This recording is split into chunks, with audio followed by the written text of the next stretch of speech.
1 Samuel capítulo 3, verso 1. O menino Samuel ministrava perante o Senhor sob a direção de Eli. Naqueles dias raramente o Senhor falava e as visões não eram frequentes. Certa noite Eli, cujos olhos estavam ficando tão fracos que já não conseguia mais enxergar, estava deitado em seu lugar de costume. A lâmpada de Deus ainda não havia se apagado e Samuel estava deitado no santuário do Senhor, onde se encontrava a arca de Deus. Então o Senhor chamou Samuel. Samuel respondeu: estou aqui. E correu até Eli e disse: estou aqui, o Senhor me chamou?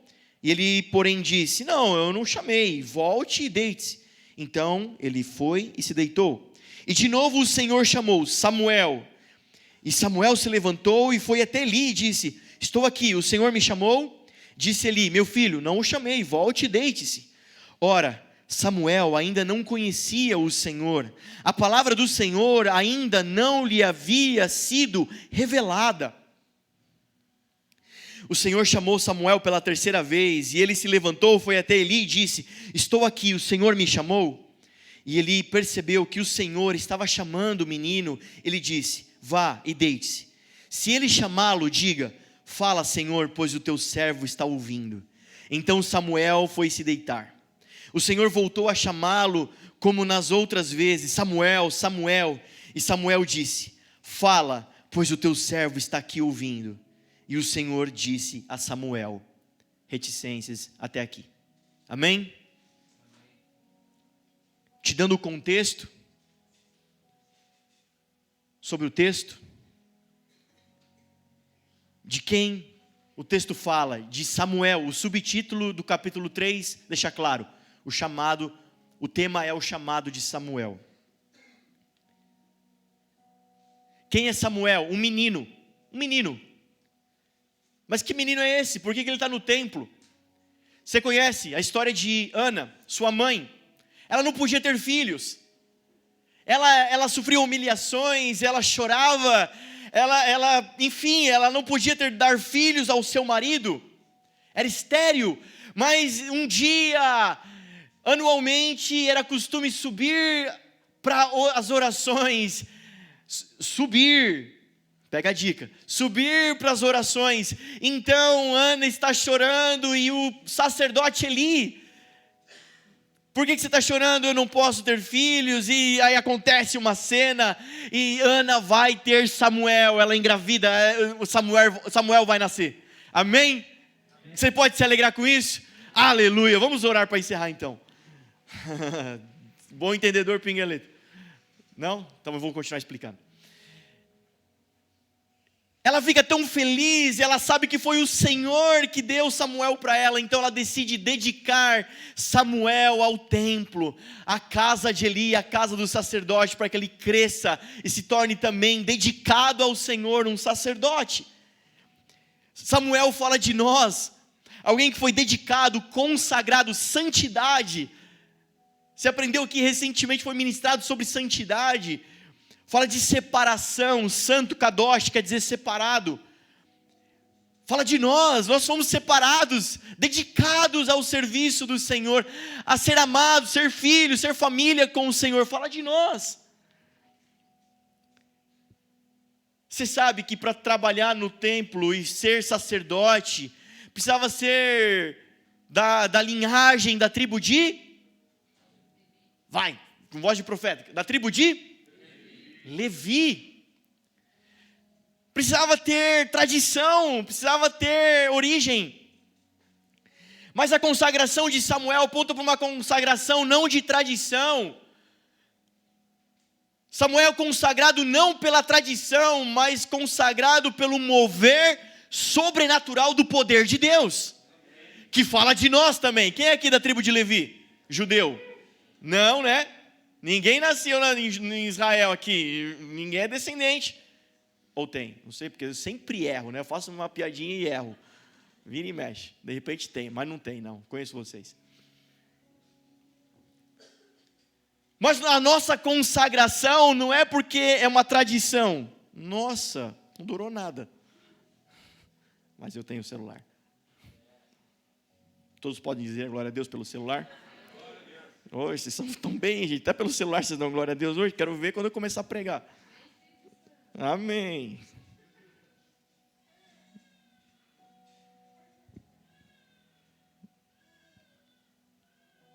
Quem não chora, não mama. Os irmãos de casa não vão entender nada, né? Porque não estão ouvindo, né? A nossa consagração é essa, porque nós somos consagrados pelo poder sobrenatural, né, de Deus. Fala de nós, amém? Então o texto está falando de quem? De Samuel. Samuel aponta para quem? Glória a Deus.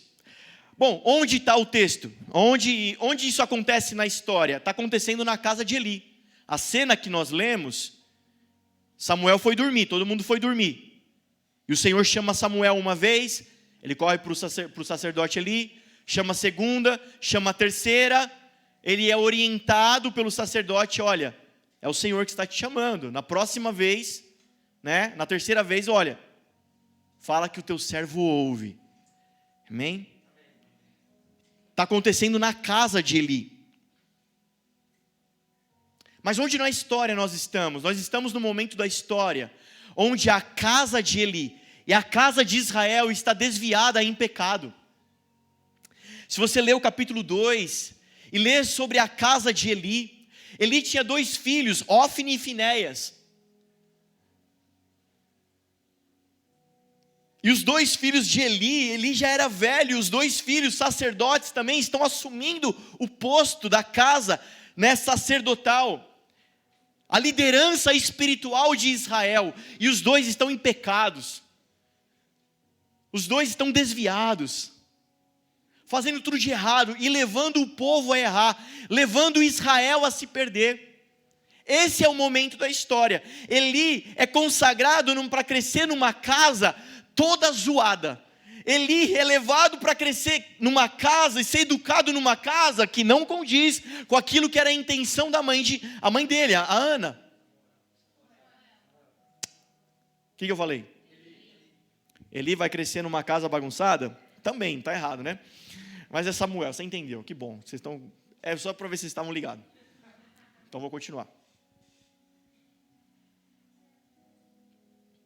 Está crescendo num ambiente que não era propício. Está crescendo numa casa reprovada. Num tempo reprovado.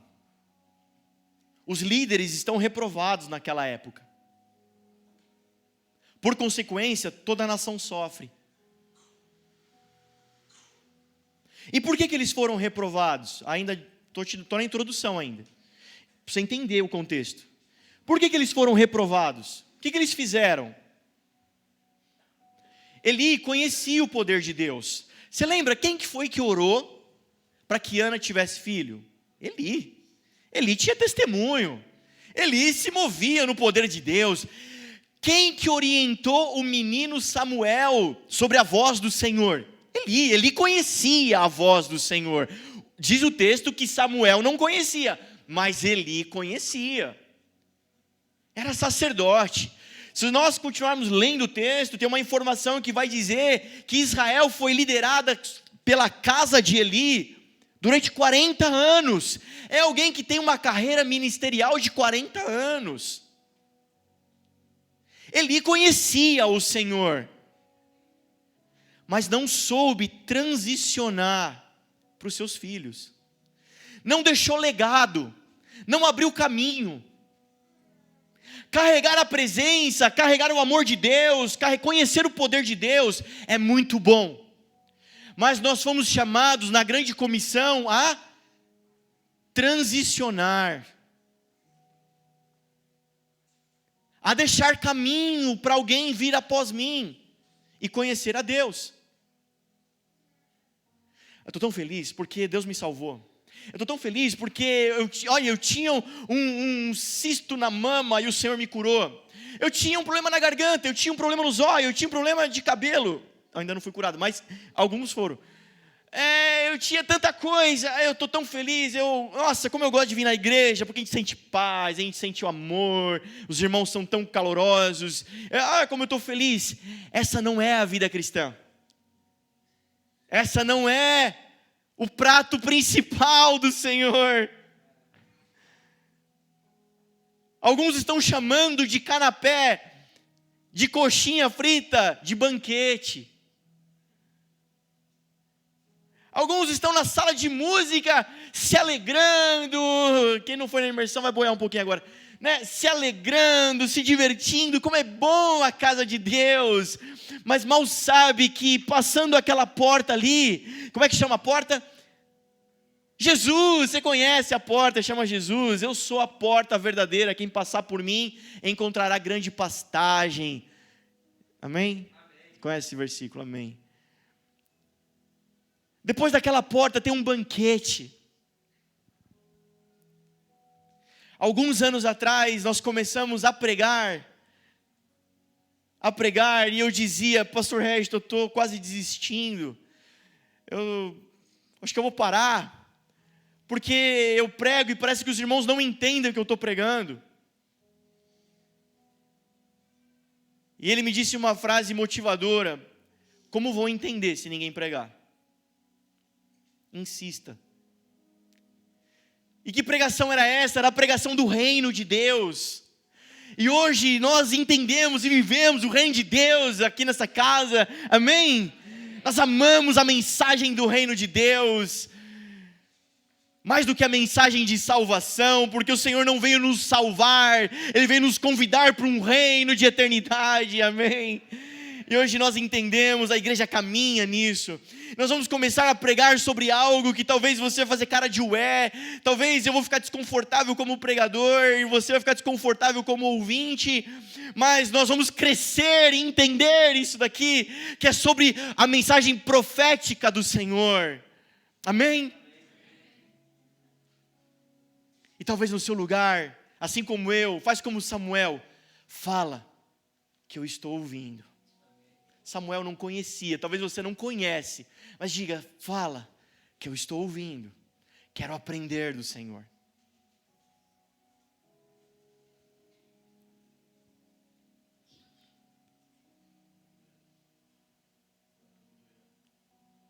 Mais do que a vida cristã, mais do que ser salvo, é corresponder a uma comissão que o Senhor nos disse: vão pelo mundo, façam discípulos, ou seja, traga alguém com você. Se Josué ganhasse todas as batalhas, todas as guerras, e chegasse em Canaã sozinho, ele seria reprovado.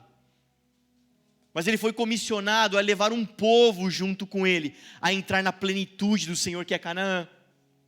Por isso o apóstolo João, no céu, ele vê uma multidão de branco, chegando juntos, não é uma fila indiana, mas ele vê uma multidão, tantos como a areia da praia, chegando juntos. É sempre plural a vida cristã, o pão que é nosso, o Pai que é nosso, o pecado que é nosso. E esse é o profético. Entender como o Senhor entende. Porque alguém vai dizer, eu estou bem, mas o pecado é da nação, o pecado que é nosso.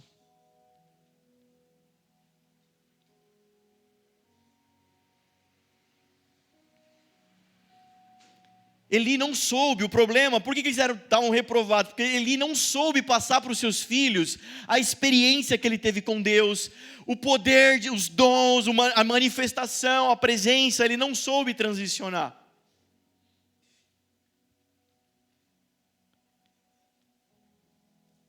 O que aconteceu com Hófni e Finéias? Qual que era a raiz do problema de Hófni e Finéias?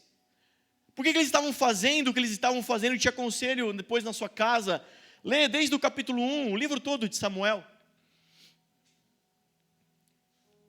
A raiz, nós podemos aqui falar, contar as histórias, que eles gostavam de churrasco. Aí fica a dica, você que gosta de churrasco? Pecado, estou brincando. Ele gostava de picanha com gordurinha. Lê, que você vai entender. Mas qual que era a raiz do problema? Diga comigo, fé. O problema era fé. Sabe por quê? Deixa eu te ajudar. O justo viverá pela fé. Sem fé é impossível agradar a Deus. Porque fé é importante. Só que a fé do grego dá uma conotação errada para a gente, que é o crer sem ver. E muitos caminham nessa. O que é fé, irmão? É crer sem ver. Só que fé do hebraico, no Antigo Testamento, é emuná, que quer dizer fidelidade e obediência.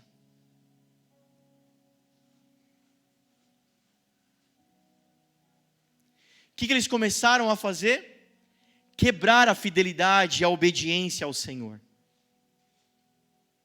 O justo viverá pela fé. Mas agora que você sabe o que significa fé, vocês entenderam o que significa fé?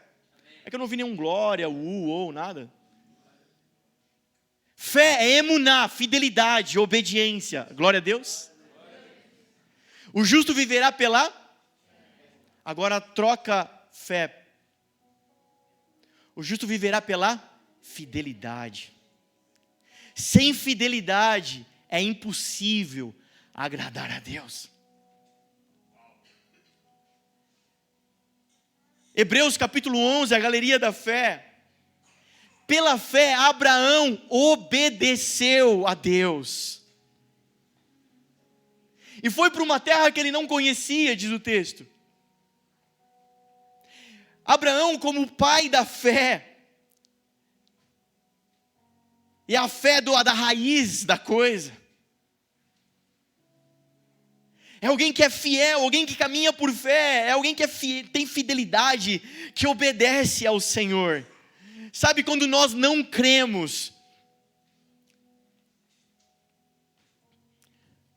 Boa parte dos pecados tem em sua raiz a fé. Quantos creem que o Espírito Santo habita em você? Levanta a mão, quero ver a enquete. Glória a Deus. Já pensou se você tivesse fé nisso daí? Na hora de levantar a voz para a esposa, para o marido, na hora de fazer certas coisas, cara, isso estaria tremor, temor, fidelidade, obediência. Nós resolvemos o problema de pecado. Amém? Vocês conseguem me entender? Glória a Deus. O problema era conhecer o poder de Deus? Não. O problema era conhecer a voz do Senhor? Não, Eli sabia. O problema era estar no lugar errado? Não, ele estava no lugar certo, na casa de Deus, a Arca da Aliança estava lá. O pastor Resto pregou semana passada sobre a Arca da Aliança. A presença de Deus estava lá. Eles estavam no lugar certo. Representa alguém que vai à igreja hoje, um cristão, um crente. O problema é esse. A raiz é fidelidade. Quais as consequências? A presença manifesta de Deus vai embora.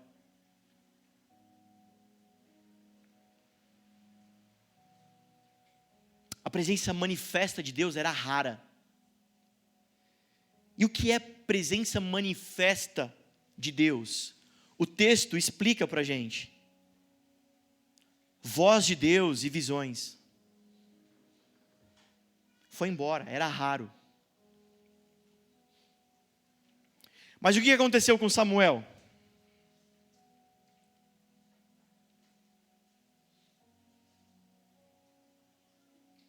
Samuel conhece a presença manifesta de Deus, porque Deus falou com ele.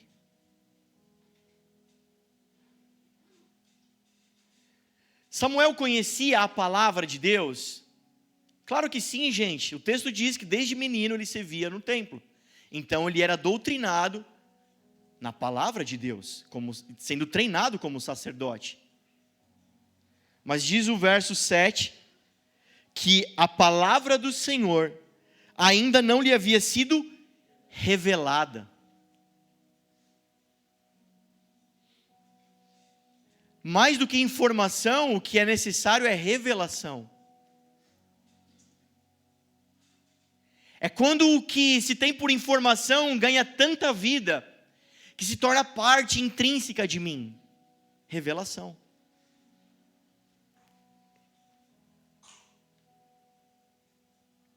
Vocês estão comigo até aqui? O texto, a introdução é essa. O texto está falando disso. Um menino consagrado ao templo vai parar numa casa que está causando desvio da casa e de Israel por causa de pecado. E a raiz do pecado, você já conheceu. E nesse tempo de casa destruída, pecado em Israel, onde a presença manifesta de Deus era rara, esse menino está conhecendo a presença manifesta de Deus. Esse é o contexto do texto. Diga comigo, onipresença.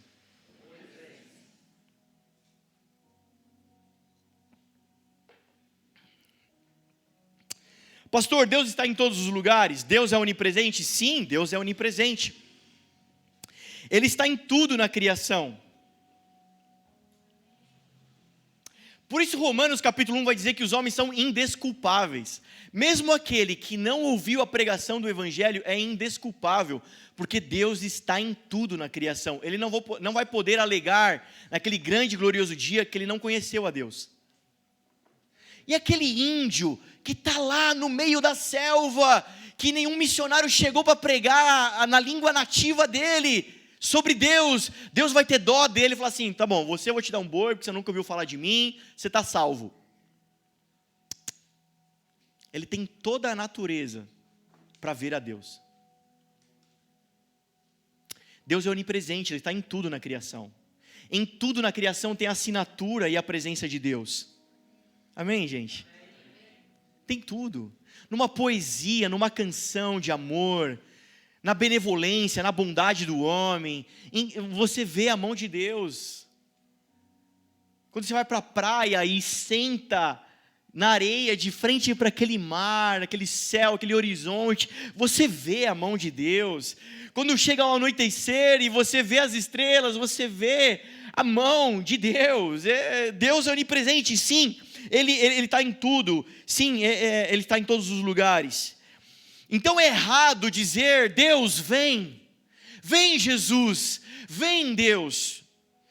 No mesmo raciocínio de quem pergunta isso, então está errado orar e clamar assim, vem Deus, porque Ele é onipresente, Ele está em todo lugar, Ele já está aqui, não precisamos clamar, vem Deus, vem Jesus, vem Espírito Santo. Espírito Santo, te convidamos a vir na reunião da Avenida Queiroz Filho, 1705, por enquanto, a nos tocar. É errado então dizer, porque Ele já está em todos os lugares, Ele está aqui. Bom, se nós seguirmos o raciocínio dessa pergunta, então no mesmo raciocínio é impossível sair da presença de Deus.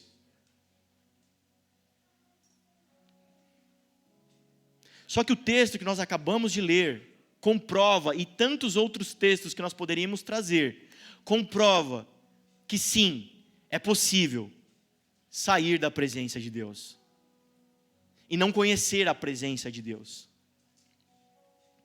E aqui é que está o problema. Vocês estão comigo, gente? Vamos comigo, gente, dá um glória a Deus, vamos lá, eu sou carente, preciso de você interagindo comigo aqui. Aqui é que está o problema. Cutuca a pessoa do teu lado e fala assim, aí que está o problema. Mas com voz de profeta, não com essa lesma aí, vai. Fala com voz de profeta, aqui que está o problema.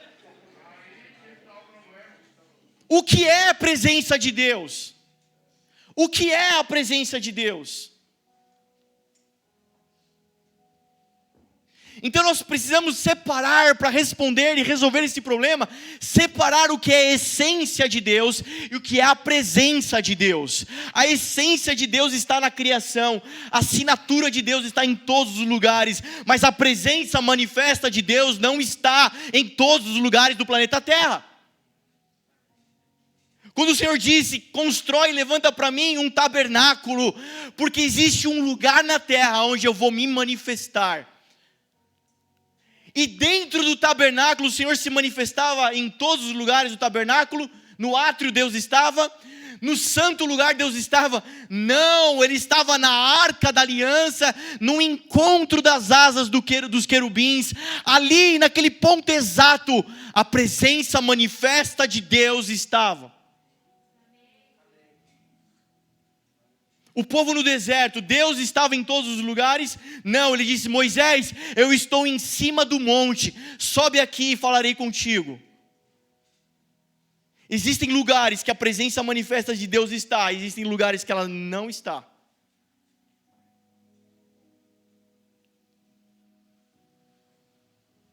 O problema é que nós estamos confundindo o que é a presença de Deus. E a presença de Deus não é o favor de Deus. A presença de Deus não é uma brisa, não é o sentir o amor de Deus. Uau, essa letra, você viu o que diz essa letra, marido? Eu vi, esposa, disse que tem outro na fornalha com a gente. E toda vez que nós passarmos por um momento de sufoco, o Senhor estará conosco. Porque Ele disse, né, mulher? Disse, marido. Tem aquele versículo que diz assim: estarei convosco todos os dias até a consumação dos séculos. Você pode se alegrar com esse versículo, amém? O problema é que você só pode se alegrar com esse versículo se você entender que estarei contigo todos. Quer dizer que tem alguma coisa que Ele disse antes. E o que Ele disse antes? Vão por todo o mundo e façam discípulos de todas as nações, ensinando a guardar o que eu ensinei vocês a guardar. E o que eu ensinei vocês a guardar? A minha presença. E estarei com vocês todos os dias. Nós estamos confundindo o que é a presença de Deus. Porque nós viemos para o culto e nós sentimos alguma coisa. Uau, que letra! Uau, que culto! Eu senti alguma coisa e nós chamamos isso de presença. Mas eu quero te ensinar hoje o que é presença. Presença quer dizer kabod, hebraico. E não é só o favor de Deus. Kabod quer dizer honra, autoridade, peso de um corpo sobre uma superfície, glória de Deus. Em todas as passagens bíblicas, aonde a presença manifesta de Deus está, coisas acontecem, visões, vozes, teofania. Sabe o que é teofania? A visão visível do invisível, a manifestação visível do invisível, onde a presença, a glória de Deus está, coisas acontecem. Abre comigo, se você não quiser abrir, só acompanha comigo que vai ser mais rápido. Êxodo 33, diálogo de Moisés e Deus. Disse Moisés ao Senhor: Tu me ordenas, conduza este povo, mas não me permite saber quem enviarás comigo. Disseste: eu o conheço pelo nome, de você tenho me agradado. Se me vês com agrado, revela-me os teus caminhos, mostra-me os teus propósitos, para que eu te conheça e continue sendo aceito por ti. Lembra-te de que esta nação é o teu povo. Respondeu o Senhor: eu mesmo o acompanharei e lhe darei descanso. Então Moisés lhe declarou: se não fores conosco, sem a tua presença não nos envies. Como se saberá que eu, o teu povo, podemos contar com o teu favor se não nos acompanhares? Que mais poderá distinguir a mim e o teu povo de todos os demais povos da face da terra? O Senhor disse a Moisés: farei o que me pede, porque tenho me agradado de você e o conheço pelo nome. Então disse Moisés: peço-te que me mostres a tua glória. Amém? Se a tua presença não for, se o kabod não for, não nos faça sair daqui. E a minha oração essa noite é a mesma de Moisés: Deus, se a tua presença manifesta não for com a gente para aquele auditório, rasga esse contrato e não deixa a gente sair daqui. Porque mais do que um auditório, do que um lugar confortável, eu quero a tua presença. Quem está comigo? Quem pode orar isso? Fecha seus olhos, pede a presença do Senhor nesse lugar. Fala: Deus, mais do que qualquer ouro ou prata, eu quero a tua presença. Senhor, nós não queremos só um arrepio, uma alegria, nós queremos cabode, honra, glória, manifestação, curas, libertações, liberdade.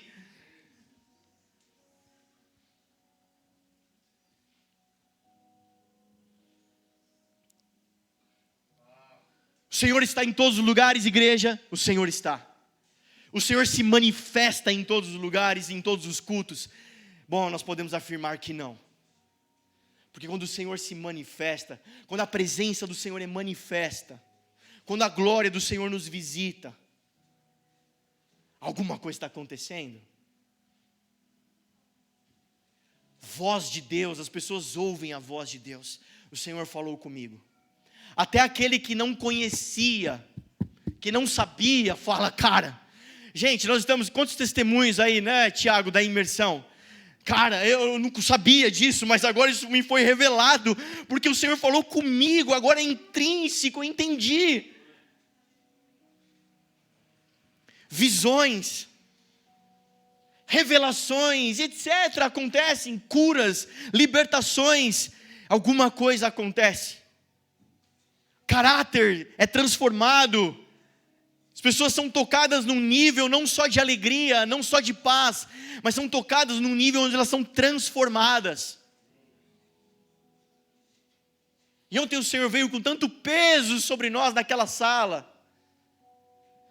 Quem estava lá? Em nome de Jesus, me ajuda aqui a testemunhar.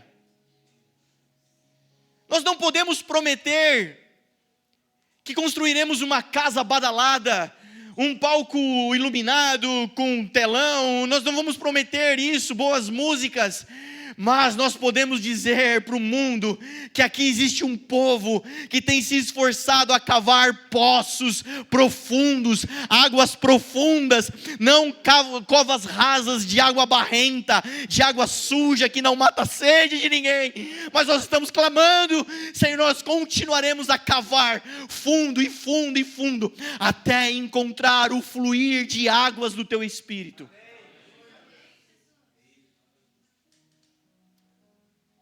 E nós vamos perseguir, nós vamos atrás disso. Quem está comigo, pelo amor de Deus? Nós estávamos ali e o Senhor veio tão poderosamente. Eu posso testemunhar que também recebi do Senhor curas, respostas. Sabe, quando o Senhor se manifesta, ninguém sabe o que pode acontecer. A gente perde o controle e a dignidade. A maquiagem vai para o belelé, o cabelo, o ranho sobe para a sobrancelha, vira uma bagunça. Ontem o Senhor me pegou de um jeito que isso aconteceu comigo 2 vezes. Cara, é legal falar em línguas. É legal quando nós choramos na presença de Deus. Mas ontem o Senhor veio comigo e eu não conseguia parar de rir. Eu fui dormir e eu sentia dores nos músculos abdominais de tanto rir. Porque Ele começou a me dar uma visão, e a visão respondia coisas profundas e intrínsecas a mim, mas aquela visão não me fazia chorar, nem falar em línguas. Eu comecei a gargalhar, dar risada. Outros falaram em línguas, outros tiveram outras visões, outros começaram a chorar diante do Senhor, outros se alegraram. O Bruno, nesse momento de ministração, ele tinha colocado uma música na TV, um louvor. Mas de repente, quando eu dei por mim, porque eu tinha caído no chão, e quando eu percebi, porque lá do chão eu comecei a ouvir uma música. Mas quando eu tentei levantar, eu vi que a TV já tinha parado de tocar o clipe. E aquela música continuava, e outros irmãos da sala também ouviram a mesma música. Porque cabode, a presença de Deus veio naquela sala. Nessa casa não tem muitos teólogos para te abastecer de informações. Mas aqui tem pessoas que estão perseguindo a presença de Deus. Mas nesse lugar nós estamos clamando e o Senhor quer manifestar a sua glória, a sua presença. E nós somos apaixonados quando o Senhor faz isso. Quando é aqueles cultos que nada acontece, a gente vai para casa, eu fico tão murcho. Só eu, mais alguém. Mas a gente ama quando o Senhor vem e bagunça tudo, né? A gente ama quando o Senhor, a gente está lá de boa. A gente só quer cantar 4 músicas.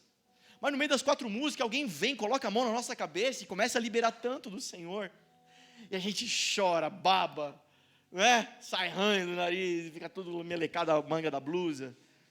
A gente ama isso. O Senhor nos ensinou a amar a presença dEle. Eu não consigo te ensinar outra coisa, a não ser a perseguir e amar a presença do Senhor.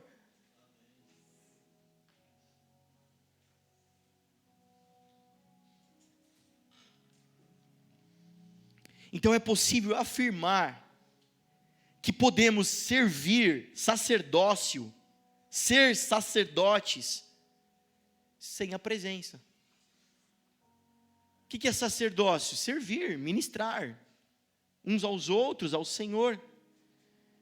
Era uma casa sacerdotal, então o texto está dizendo que sim, é possível ser sacerdote, ministrar, servir, ser voluntário, ser músico, cantor, pregador. Você pode servir sem a presença de Deus. E aí é que está o problema, porque nós aprendemos a fazer isso. Nós aprendemos a fazer culto. Nós aprendemos a fazer canções sem a presença de Deus. E deixa eu te falar, Deus não tem compromisso com cargo. Deus não tem compromisso com posição, Deus não tem compromisso com anos de igreja, Deus não tem compromisso com prédio, Deus não tem compromisso com tradição. Deus não tem compromisso com isso, Deus está à procura de um tipo de gente. Quem se arrisca?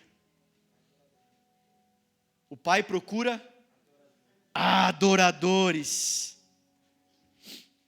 E adoração tem a ver com o que você aprendeu esses dias? Há uma resposta em fidelidade e obediência à palavra de Deus. Então adoração tem a ver com o que? Você aprendeu? Fé. Emuná. Então quer dizer que o Senhor não quer transicionar essa casa para um prédio novo, com estacionamento, com poltronas mais confortáveis, com ar-condicionado que gela os 2 lados, não um lado só. O Senhor não quer transportar a gente para um palco maior, onde a banda fique mais acomodada, mais bonita. O Senhor quer nos levar de um lugar onde nós não vamos mais encarar fé como no grego, crer sem ver apenas. Nós vamos encarar fé como emuná, como fidelidade, obediência a Cristo. E quando nós cantarmos, Tu és digno de tudo, nós vamos entender a passagem de Apocalipse, onde os anciãos jogam suas coroas e na coroa diz, santidade ao Senhor. Quer dizer que o Senhor, igreja, não quer transicionar a gente para um lugar mais confortável, mas quer levar a gente para uma massa mais forte. Glória a Deus. Ou você vai fazer igual a casa de Eli, você vai sozinho. Você entendeu que esse era um pecado, né? Nossa igreja tem em média 100 pessoas. Aquele lugar tem em média 200 lugares. Quem vai com você? Quem você vai levar para essa nova temporada, não para esse novo prédio? Amém. Quer dizer que o Senhor quer frutificar em nós. Existe o tempo de plantar, existe o tempo de colher. Enquanto nós oramos, Tiagão, Pastor Régito, Pastor Carana, quanto nós plantamos, chegou a hora de colher. Chegou a hora do fruto. Deixa eu te falar sobre fruto. Alguém que não manja nada de agricultura, come o fruto e cospe a semente. Come o fruto e cospe a semente. Alguém que manja de agricultura sabe que dentro da semente tem muitas árvores. Deixa eu te falar. Alguém que não entende nada de Deus se alegra com sinal, com milagre. Mal sabe ele que o sinal e o milagre é só o fruto. Mas dentro do fruto tem o Cristo, que é pequenininho, tem um reino, que é um fermento invisível. Mas quem manja da presença de Deus sabe que esse pequenininho, essa semente é poderosa. Então o que o Senhor está transicionando? Uma casa que não se alegra com um culto legal, que não se alegra com uma cura, que não se alegra, que não fica satisfeito com o fruto, que persegue a presença.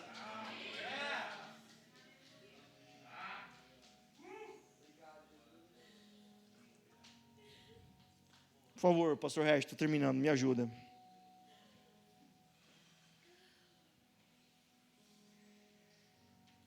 Vocês estão comigo, igreja? Então o justo viverá pela... Sem fé é impossível agradar a... Cara. Quer dizer que a presença se manifesta para todo mundo? O texto está dizendo que não. Tem outros textos dizendo que não. Você que sabe. Você sabe, você conhece.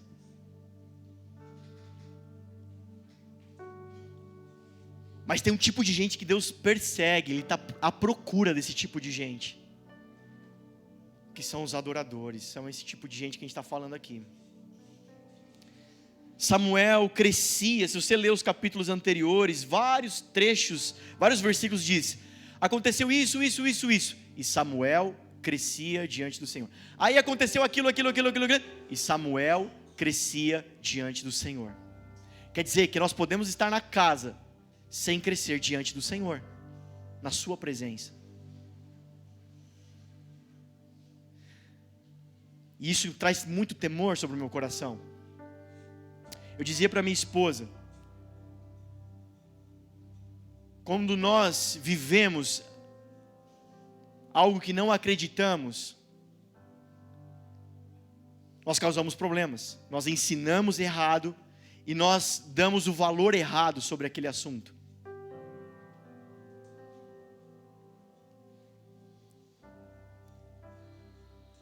Se eu oferto dinheiro, dízimo, seja como o nome que você quiser dar, sem um entendimento certo, eu estou ensinando para os outros o errado. Quando eu vivo a vida de Deus de forma sem crer, sem fé, ou seja, sem fidelidade, sem obediência, quando eu creio errado, quando eu vivo errado, é pior do que não viver, é pior que o ímpio, aquele que nunca foi na igreja, porque além de estar ainda no estado de morte, eu estou levando pessoas a crer errado, a fazer errado e também morrer. Aí o pecado não é mais só meu, eu carrego o pecado de mais gente. Mas do contrário, é poderoso. É poderoso, quando eu vivo a vida de Deus, em fidelidade, em obediência, pensando, ministrando, comendo, aprendendo, como o Tiago falou, eu não conheço muito da palavra, mas eu vou, o Senhor me chamou, Ele me atraiu, Ele me achou, o Senhor viu graça no coração do Tiago, alguma coisa que ninguém viu, como o menino Samuel, ele não sabia nada, ele estava lá para aprender, mas o Senhor viu e chamou ele, agora eu vou te revelar, e agora você vai aprender, você vai comer, você vai crescer diante de mim. Do contrário, o que nós fazemos? Nós viemos para a igreja, somos só espectadores, daqui a pouco eu sou voluntário, nós vamos crescendo diante dos homens, eu quero ser diácono, eu quero fazer isso, eu quero fazer aquilo, nós precisamos crescer diante do Senhor, diante da sua presença. Samuel é esse menino com o coração quebrantado. O que é um coração quebrantado? Sondável, moldável. Qual é o segredo de Samuel? Por que Deus achou? Qual era o segredo? O que ele fez? Vamos aprender com o texto. O que Samuel fez que eu quero fazer igual para ser como Samuel então? Qual que era o segredo de Samuel? Ele descansava onde estava a arca. O que significa a arca? Presença de Deus. A presença não uma alegria. A presença manifesta de Deus. Sabe o que eu te falei da arca da aliança? Os querubins em cima. E Deus se manifestava no encontro das asas dos querubins. Ele dormia. Ele morava aonde a presença se manifestava. Sabe aquele menino, aquela história de jogador de futebol que a mãe fala assim, esse menino dormia com a bola?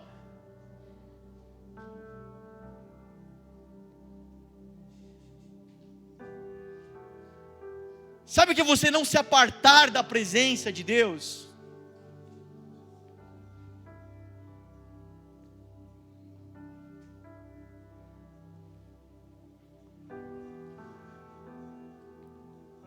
Primeira Samuel 4:21. Eu leio para você.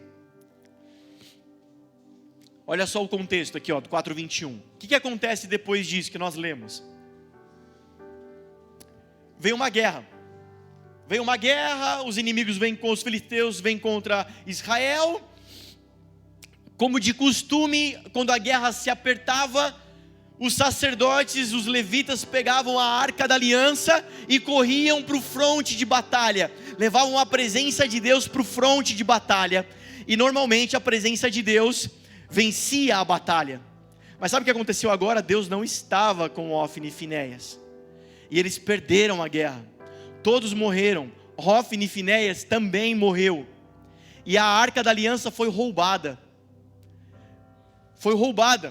Então um soldado escapa da briga, sai correndo, foge, todo machucado, rasgado. E ele entra na cidade dizendo: meu Deus, nós perdemos a guerra, a arca da aliança foi roubada. Eli, o sacerdote Eli, já estava velho, estava numa cadeira dele. Ele ouve o barulho e fala: o que aconteceu?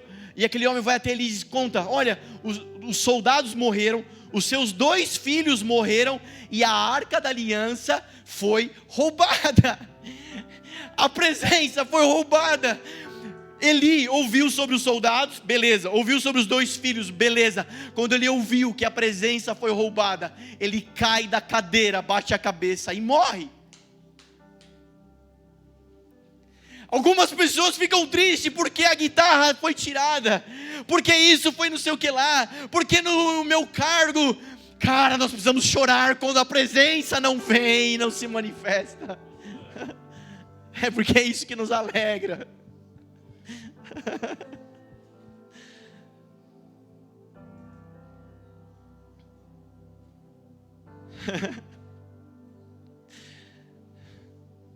Sabe o que acontece? Eu vou ler o versículo aqui. Sabe o que acontece? A notícia chega para a nora de Eli, esposa de Finéias, que estava grávida. E ela ouve a notícia: seu marido morreu, seu sogro morreu, e a arca foi roubada. Então ela entra em trabalho de parto. E no trabalho de parto ela está morrendo, ela está desfalecendo. Aí vem 4:21. Ela deu ao menino o nome de Icabode e disse: a glória se foi de Israel. A nossa casa, nossa vida, nossa comunidade vai ser marcada por Cabode ou Icabode. A presença se foi dessa igreja. Eles nem perceberam ainda, anjo. Eles ainda nem se tocaram. Eles nem perceberam ainda que estão cantando sem estarmos lá. Porque talvez os egos são tão grandes que eles gostam de cantar uns para os outros. Mas que o Senhor quebrante o nosso coração. Que o Senhor quebrante o nosso coração, dizendo: Deus, como nós gostamos de servir, como nós gostamos de fazer com excelência para os irmãos, porque o Senhor nos ensinou isso, a lavar os pés uns dos outros. Mas mais do que isso, o Senhor nos ensinou a amar a Tua presença. Só não retire de nós a Tua presença. A oração do rei Davi: renova em mim a alegria da salvação e não retires de mim Tua presença. Porque é a presença manifesta de Deus, a glória, que me cura, que me transforma, que me faz ser um marido melhor, um pai melhor, um pastor melhor, um amigo melhor, um cidadão melhor para o mundo. O que o mundo precisa? De mais uma igreja? O mundo precisa de mais um culto? O mundo precisa mais do quê? O mundo precisa da glória de Deus. Mas existe alguma coisa de errado, nós aprendemos a fazer sem a presença. Cara, no batuque de Umbanda, ninguém faz nada se o Erê não baixar, se a Pombagira não baixar, se o Exu não baixar. Numa mesa branca ninguém faz nada se o médium não dizer: o Espírito está aqui. Mas nós aprendemos a começar um culto sem a presença, a cantarmos sem a presença, a pregarmos sem a presença. Mas nós estamos aqui convertendo os nossos corações nesses dias. Nesses 21 dias nós vamos clamar dizendo: Deus, nos arrependemos e nos quebrantamos, dizendo: só Tua presença vale a pena. Então chegará um dia que aquele que vier abrir o culto, ele não vai falar uma palavra enquanto ele não perceber a presença de Deus.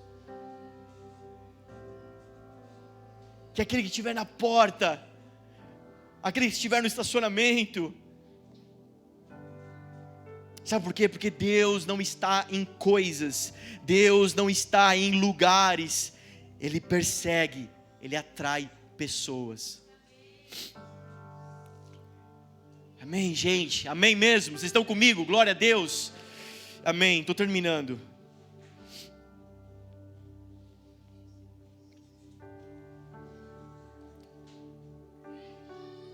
Só para terminar, mais uma informação para vocês, uma revelação talvez. Essa é uma passagem do Antigo Testamento. E qual passagem talvez nos daria algum aspecto de semelhança no Novo Testamento para entendermos essa dinâmica no Novo Testamento? João Batista. Todos conhecem a história de João Batista?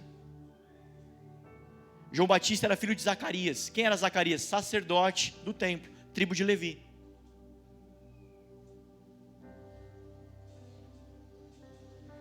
Filho de peixinho?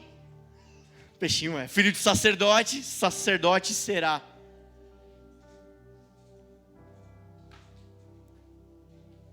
João Batista está crescendo no trabalho sacerdotal, esperando a vez dele. Vai chegar a minha vez.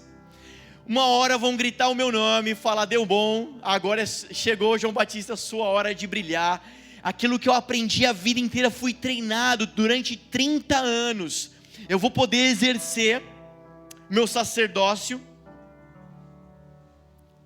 porque o tempo de treinamento era 30 anos, então chegou minha hora de brilhar. Eu vou colocar aquele peitoral cheio de pedras, e eu vou entrar no Santíssimo Lugar. Onde tem o que, gente? A Arca da Aliança. E o que tem no encontro das asas dos querubins? A presença manifesta de Deus. Chegou a minha hora de ver a presença manifesta de Deus. Só que existe um detalhe aqui. O último livro do Antigo Testamento é Malaquias, e o primeiro livro do Novo Testamento é Mateus. Entre os dois livros, existe o que nós chamamos na teologia de silêncio profético, ou período interbíblico, 400 anos sem a voz de Deus. Sem Deus falar, sem a presença manifesta de Deus. 400 anos.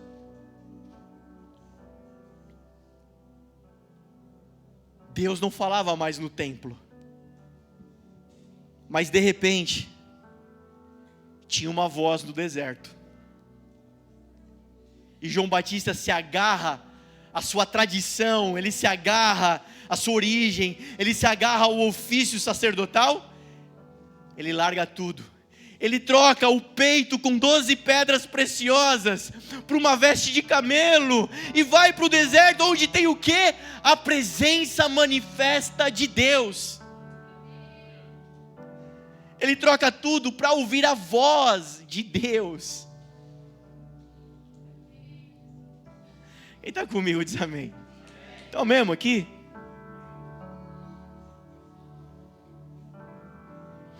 $400 anos sem ninguém ouvir a voz de Deus.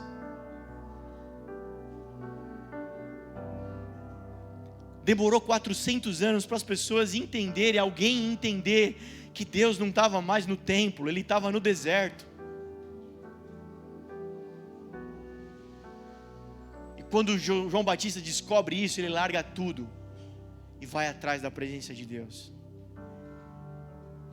Se eu puder te dar algum conselho essa noite, se você não entendeu ainda, larga tudo e vai atrás da presença de Deus. Valoriza, persegue a presença de Deus. Entra no teu quarto e não sai de lá até que a presença manifesta de Deus te encontre. Deserto em hebraico quer dizer midbar, que vem da origem davar, que é da mesma origem da palavra Torá, que quer dizer palavra.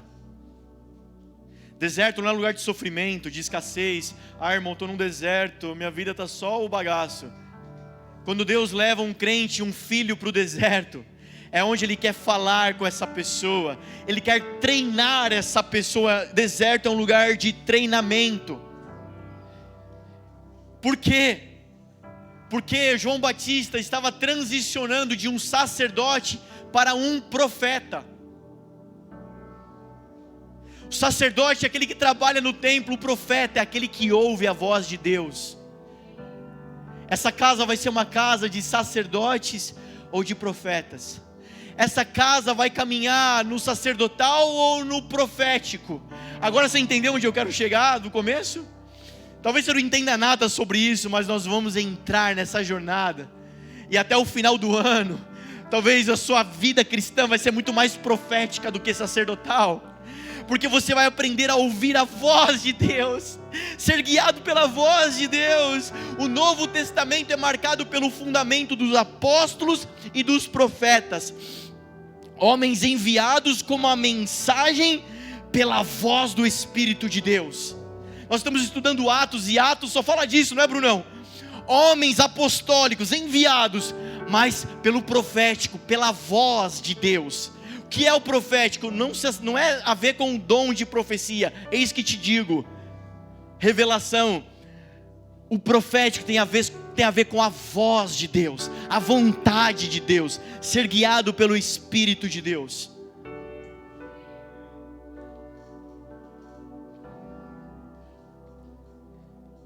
A igreja carrega não só o encargo sacerdotal de serviço, mas o encargo profético, para ouvir a voz de Deus e transmitir ao mundo. E a presença manifesta de Deus é poderosa. Se eu contar a história de Jesus, é legal. Mas quando eu carrego a presença manifesta de Deus, coisas acontecem. Quantos creem? Amém? Samuel capítulo 3, verso 19. Enquanto Samuel crescia, o Senhor estava com ele e fazia que todas as suas palavras se cumprissem. Todo Israel, desde Dan até Berseba, reconhecia que Samuel estava confirmado como profeta do Senhor. Ele entra numa casa de sacerdote, mas sai pela presença de Deus como profeta para as nações. João Batista entra por uma casa sacerdotal, mas vai ao deserto na presença de Deus, sair como profeta para as nações e preparar o caminho do Senhor. Sabe o que prepara o caminho da vinda do Senhor? Uma igreja profética que anuncia, que prepara pela mensagem de Deus o caminho do Cristo. Quem está comigo, fica de pé no seu lugar. Nós queremos a presença. Nós queremos cabode. Nessa hora feche seus olhos. Ninguém vai orar por você essa noite. A presença do Senhor está aqui, porque eu sinto algo poderoso se mexendo no mundo espiritual. A glória de Deus está aqui. Sabe, erga suas mãos e comece a fluir nessa presença poderosa. Comece a fluir por essa presença, clamar por ela. Fala: Deus, abre os meus olhos para ver, contemplar a beleza da tua presença.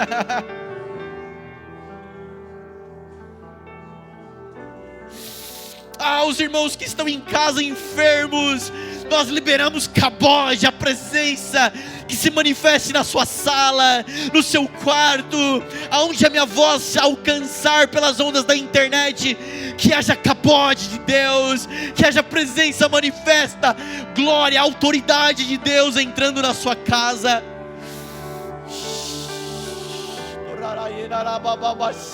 Vamos lá, igreja.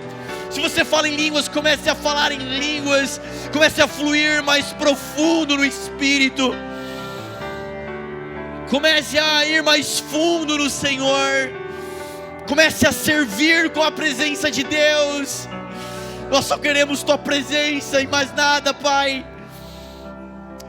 O Senhor vai começar a dar declarações para a sua boca. Comece a declarar sobre salvação, comece a declarar sobre cura, Comece a declarar não só de forma carnal, mas pela presença de Deus.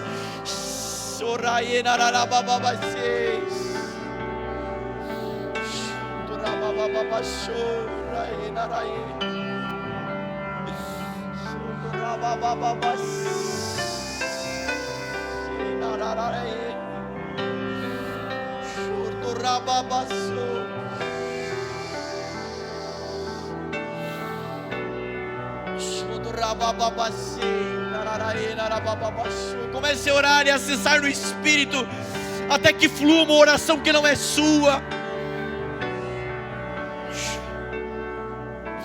Se você anda longe da presença, comece a clamar pela presença. Comece a erguer um altar dentro de você.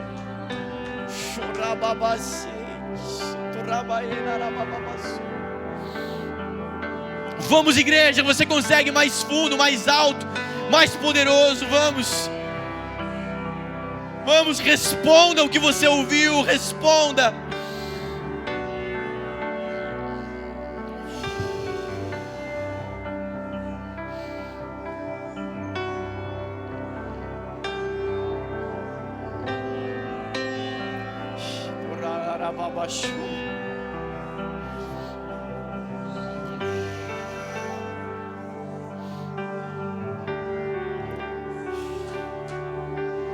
Libera declarações sobre essa casa, sobre esses próximos dias.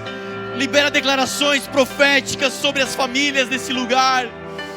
Deus, nós declaramos um tempo mais profundo da Tua presença.